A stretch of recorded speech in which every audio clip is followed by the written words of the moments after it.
जय हिंद। आज हम पढ़ेंगे संस्कार उपन्यास का तीसरा भाग।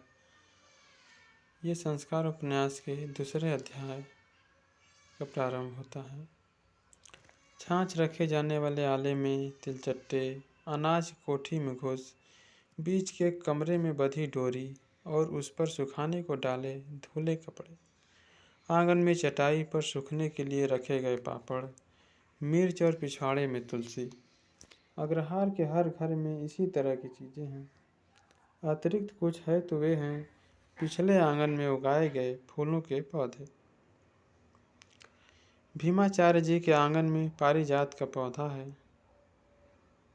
पद्म नाभाचार्य के आंगन में चमेली का, लक्ष्मणाचार्य के यहाँ चंपा, तो गरुड़ाचार्य के घर में एक और प्रकार का फूल। दासाचार्य के घर में मंदार, तो दुर्गा भट्ट के यहाँ शंख पुष्प और बिल्वपत्र। पूजा के लिए फूल लाने को हर घर से एक ब्राह्मण घर घर जाएगा ही, कुशल क्षेम पूछेगा। किंतु नारड़प्पा के घर के फूल केवल चंदरी के जूड़े में ही लगेंगे और बाकी सोने के कमरे में रखे फूलदान में सज जाएंगे। इसके अतिरिक्त घर के सामने ही सांपों का प्रिय और देवताओं की पूजा के लिए अयोग्य फूलों वाली रात रानी का झाड़ है। रात को खिले रात रानी के गुच्छों से अंधेरे में मादक गंध फैलती है। लगता है सारा अग्रहार जैसे किसी सम्मोहन के नागपाश में जकड़ गया हो। सूक्ष्म घ्राण शक्ति वाले सिर दर्द की आशंका से नाक पर कपड़ा रख लेते हैं। कुछ बुद्धिमानों का कहना है कि जमा जोड़ा सोना चोर न ले जाए, इस कारण सांपों की पहरेदारी रखने के लिए नारड़प्पा ने रात रानी का झाड़ लगाया है। मोटी बेड़ी और सूखे चेहरों की ब्राह्मण सुहागिनें मंदार और चमेली पहनेंगी, तो नागिन जैसे बालों वाली चंद्री जूड़े में लाल सपिंगी और केवड़े के फूलों का श्रृंगार करती है। रात होने पर अग्रहार में रात रानी का राज्य चलता है, तो दिन निकलने पर ब्राह्मणों के शरीर पर सजे पारिजात इत्यादि कोमल पुष्पों की मधुर गंध फैली रहती है। इसी तरह हर घर में अलग अलग स्वाद के कटहल और आम पाए जाते हैं। फल बांटकर खाओ, फूल देकर पहनो। कहावत के अनुसार फल और फूलों का बंटवारा होता रहता है। केवल लक्ष्मणाचार्य ही ऐसा है जो अपने यहाँ लगे आधे से अधिक फलों को सबकी नज़र बचाकर कोंकण वाले दुकानदार के यहाँ बेच आता है। वह बड़ा ही कंजूस है। पत्नी के मायके से किसी के आ जाने पर वह गिद्ध दृष्टि से पत्नी के हाथों की ओर ही देखता रहता है। उसे डर बना रहता है कि वह कहीं आगत को कुछ दे न डाले। चैत बैसाख में हर घर में शरबत और कौंसबीर बनाते खाते हैं। कार्तिक में दीप आरती के लिए एक दूसरे को बुलाते हैं। नारड़प्पा अकेला इन सबसे अलग रहता है। अग्रहार की गली की दोनों ओर कुल 10 घर हैं। सबसे बड़ा घर नारड़प्पा का ही है। वह एक किनारे पर बना हुआ है। बाजू के घर वालों के पीछे से तुंगा नदी बहती है। नदी तक उतरने के लिए पहले के कुछ दानी पुरुषों ने सीढ़ियाँ बनवाई हैं।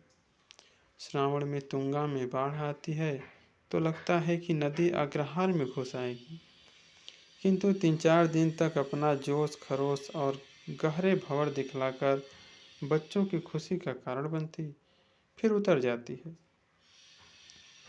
जब गर्मी में फटकर 3 धाराएं बहने लगती है, तब ब्राह्मण रेत में ककड़ी तरबूज की खेती कर लेते हैं और बरसात में कुछ और तरकारियां पैदा कर लेते हैं।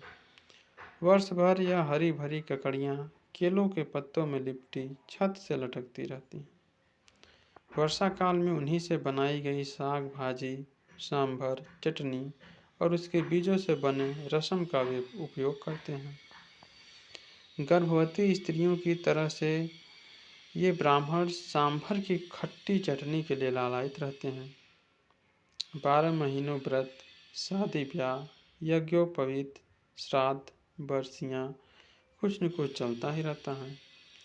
टीकाचार्य के जन्म दिवस जैसे बड़े उत्सव के अवसर पर 30 मील दूर स्थित मठ में सहभोज होता है। इस तरह ब्राह्मणों का जीवन सरलता से बीतता चलता है। इस अग्रहार का नाम है दुर्वासापुर। इसके साथ एक पौराणिक कथा।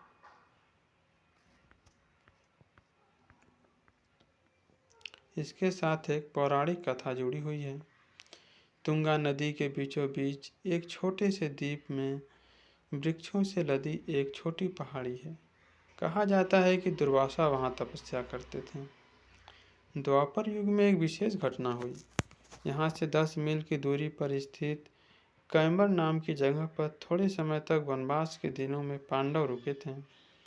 अपनी स्त्री की सभी इच्छाओं को पूरा करने वाले भीमसेन ने तुंगा नदी के प्रवाह को रोक दिया।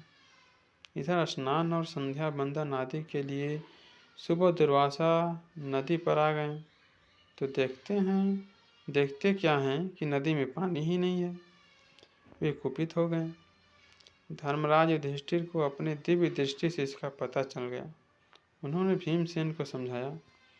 हमेशा अपने बड़े भाई की बात मानने वाले वायुपुत्र ने अपने बनाए बांध को 3 जगहों से तोड़ दिया।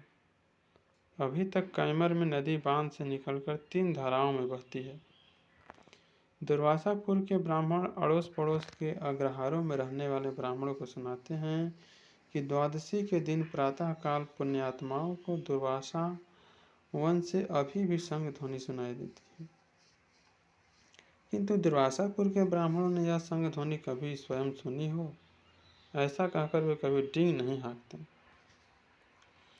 पौराणिक महत्व का स्थल होने और महातपस्वी ज्ञानी वेदांत शिरोमणि प्राणेशाचार्य के यहाँ आकर बस जाने और फिर चंडाल सम नारड़प्पा की करतूतों के कारण यह अग्रहार 10 दिशाओं में ख्याति पा चुका है। आचार्य जी के मुख से पुराणों की कथाएं सुनने के लिए रामनवमी के दिन पास पड़ोस के अग्रहारों के ब्राह्मण और दिनों से भी अधिक संख्या में जमा होते हैं। प्राणेशाचार्य के लिए नारड़प्पा बड़ी समस्या बन गया था। भगवान की कृपा से मिला कर्तव्य समझकर रोगग्रस्त पत्नी की सेवा शुश्रूषा में लीन रहते हुए नारड़प्पा के दुर्व्यवहारों को सहते हुए धर्म और कर्म के अर्थ से अनभिज्ञ ब्राह्मणों के मस्तिष्कों में भरे अहंकार को शास्त्र व्याख्या से दूर करते हुए प्राणेशाचार्य जी अपने गृहस्थाश्रम का कठोर चंदन काष्ठ घिसकर अपने जीवन और कर्तव्यों को अधिक सुगंधित करते चल रहे थे। उधर ब्राह्मण ऐसी चिलचिलाती धूप में जिसे मकई के दाने भी भूज सकें, अग्रहार की तपती गलियों में से सिरों पर अंग वस्त्र रखकर निकले। भूख से तड़पते हुए वे 3 धाराओं में बटी तुंगा नदी को पार करके ठंडे जंगल में घुसे और 1 घंटा भर पैर घसीटते हुए पारिजातपुर आ पहुंचे। धरती की शीतलता को फैलाते हुए सुपारी के वृक्ष हवा के न होने से हिल तक नहीं रहे थे। जलती हुई रेत पर चलने से ब्राह्मणों के पैर झुलस गए थे। नारायण के नाम का स्मरण करते हुए कभी उस तरफ रुख न करने वाले ब्राह्मण साहूकार मंचया के घर पहुंच गए। व्यवहार कुशल साहूकार बही खोले जमा खर्च में व्यस्त बैठा था। वो ऊंची आवाज में बोला, ओहो, आज क्या बात है? ब्राह्मणों का पूरा दल ही इधर आ गया है।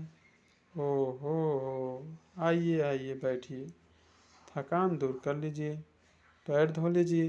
अरे देखो, कुछ केलो तो लाओ। कहते हुए मंजया ने उनकी आवभगत की। उसकी पत्नी एक थाली में केले ले आई। अंदर आ जाइए ना, नम्रता से कहकर वह भीतर चली गई। गरुड़ाचार्य ने लंबी सांस छोड़कर बैठते बैठते नारड़प्पा के मरने की सूचना दी। हे भगवान, क्या हो गया था उसे? मिलने के लिए 8-10 दिन पहले ही तो ईश्वर आया था। कहता था शिवमोग्गा जाना है। कोई काम हो तो बताइए। मैंने कहा था देख आना कि मंडी में सुपारी की बिक्री हो गई या नहीं। शिव शिव शिव, बृहस्पतिवार के दिन लौट आने की बात कही थी। क्या बीमारी थी? दासाचार्य ने कहा 4 दिन बुखार रहा, सुना सूजन आ गई थी, बस। शिव शिव, कहकर मंजया ने आंखें मूंद ली और पंखे से हवा करने लगे। वे कभी कभी शिवमोग्गा हो आते थे। उन्हें 2 अक्षर के उस भयंकर रोग की याद आई, लेकिन साफ साफ कहने के डर से केवल शिव शिव ही बोले। कुछ ही समय में पारिजातपुर के निम्न जाति के ब्राह्मण चबूतरे पर आ जमा हो गए। व्यवहार कुशल गरुड़ाचार्य ने कहा, आप सब जानते ही होंगे कि अग्रहार के हम लोगों और उसमें विचार भेद और लड़ाई झगड़ा होने से परस्पर हुक्का पानी तक बंद हो गया था। आप सब लोग उसके मित्र हैं, इसलिए अब उसके शव के संस्कार का प्रश्न उठा है। इसलिए सो तो क्या, अपने मित्र से बिछुड़ने का पारिजातपुर के लोगों को दुख हुआ, लेकिन यह जानकर उन्हें खुशी भी हुई कि उच्च जाति के एक ब्राह्मण के शव संस्कार का शुभ अवसर उन्हें मिल रहा है। नारायणप्पा उनके घर में बिना किसी संकोच के भोजन करता था।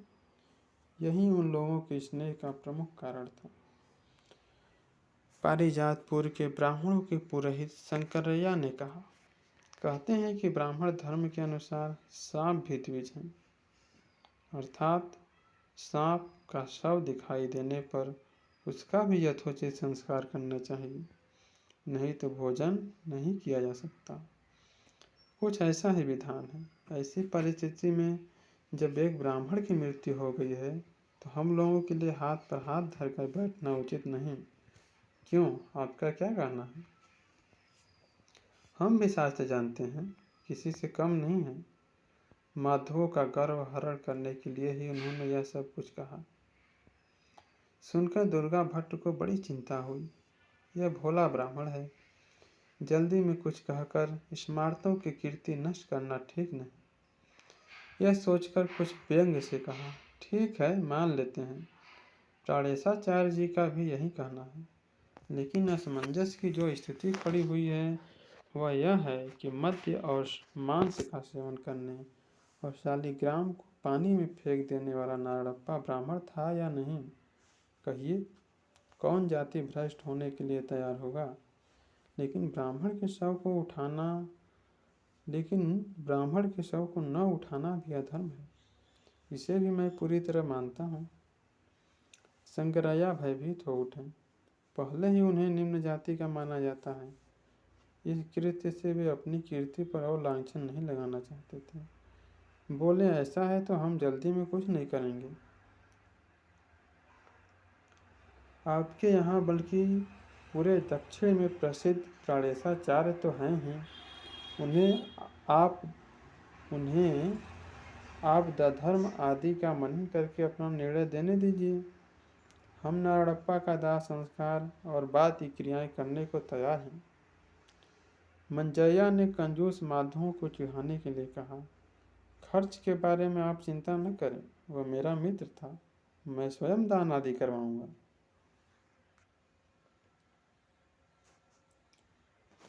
अब शुरू होता है तीसरा अध्याय। सब ब्राह्मण पारिजातपुर चले गए थे। प्राणेशाचार्य जी ने कुछ द्रवित होकर चंद्री को बैठने के लिए कहा, फिर अपने खाने के कमरे में आए जहां उनकी पत्नी सोई हुई थी। देखो तो चंद्री का हृदय कितना साफ है। कहते हुए उन्होंने चंद्री के द्वारा गहने उतार कर देने तथा उससे पैदा होने वाली नई समस्या के बारे में पत्नी को बतलाया। इसके बाद भोजपत्र के ग्रंथों को खोलकर देखने लगे कि इस बारे में धर्मशास्त्र क्या कहता है। हमेशा से ही यह नारायणप्पा उनके सामने समस्या बनकर खड़ा रहा है।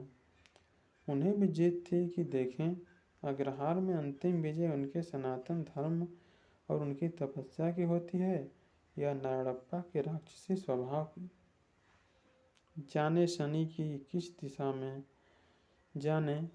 किस दशा से वह उस तरह का बन गया था। यह सोचकर वे दुखी हुए। ईश्वर की कृपा से उसका उद्धार हो, यही कामना करते हुए सप्ताह में 2 बार वे रात का भोजन तक त्याग चुके थे। उनके हृदय में उसके लिए पश्चाताप की भावना या स्नेह का कारण था उसकी माँ को दिया हुआ अपना वचन,